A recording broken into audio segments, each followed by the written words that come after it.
Binigyang parangal ng pamahalang lokal ng siyudad na San Fernando ang 11 Fernandino na nangibabaw ang kontribusyon sa larangan ng social service, medicine, education, media, business, youth service, culture and arts, community service, senior citizen at parenthood and family.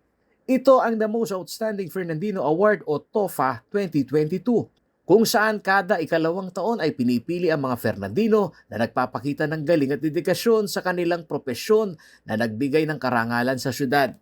Para kay City of San Fernando Mayor Edwin Santiago, hindi lamang ito simpleng award-giving ceremony, kundi pagpapalakas din sa moral ng mga Fernandino ngayong may pandemya.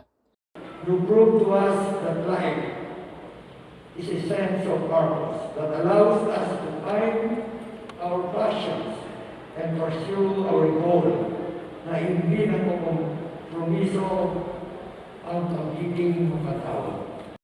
Bilang guest of honor ng TOFA, binigyan din naman ni Vice President Leni Robredo ang halaga ng pagiging mabuting ehemplong Pilipino, lalo na sa mga opisyal ng gobyerno para sa pagpapalaganap ng katapatan at dedikasyon sa tungkulin. Paparangal sa ating TOFA 2022 awardees, hindi lang pagpapasalamat dahil sa mga sakripisyong ginawa ninyo, pero pagpapasalamat for going beyond what is expected of you. Pagpapasalamat for being an inspiration.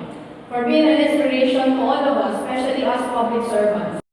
Si Benifredo Benny Ginto, na chairperson ng KBP Pampanga at general manager ng isang local media, ang siyang tinanghal naman na TOFA in the field of media. Hamon umano ito para sa kanya na patuloy na magpunyagi para sa katotohanan at responsableng pagbabalita. Hindi po parangal na binyo kanako, tatanggapan kayong mong kinkanatong puso ay ating matibe ang pamanindigan na kaulan niya ang katotohan at iyong sining kalaraman. Kaya kami pong kaya media, kaya di Pampanga, kaya di San Fernando, kaya katamahin po ining parangalay. Salamat. Bukod kay Benny Ginto, nakasama rin sa The Most Outstanding Fernandino Award sina Dr. Romy Camiling sa Hanay ng Medicine, Chito Maniago sa Social Service, Dr. Jean Paulo Lacap sa Education, Maria Luisa Tolentino sa Hanay ng Business, Earl Tongol sa Youth Service, Architect Melencio Malano sa Culture and Arts, Engineer Felix Berto Tuwason sa Community Service, Jefferson Timbang sa Civil Service, Conrado Garcia sa Citizen Service at Romero Cruz sa Parenthood and Family.